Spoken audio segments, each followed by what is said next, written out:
Welcome to our channel. If you want to pair your Samsung Galaxy Buds 3 with your device, follow these step-by-step instructions for a seamless connection. Step 1. Ensure your Samsung Galaxy Buds 3 are fully charged by placing them in the charging case for at least 30 minutes. Step 2. Open the charging case with the earbuds inside to activate pairing mode automatically. Step 3. On your smartphone, go to Settings and enable Bluetooth if it is not already turned on. Step 4. Look for Samsung Galaxy Buds 3 in the list of available devices and tap on it to connect.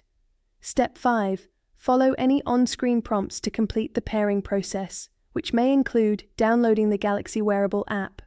Step 6. Once paired, test the connection by playing audio to ensure both earbuds are working properly. Step 7. Adjust settings like touch controls and equalizer through the Galaxy Wearable app for a personalized experience. Don't forget to like this video and subscribe to our channel.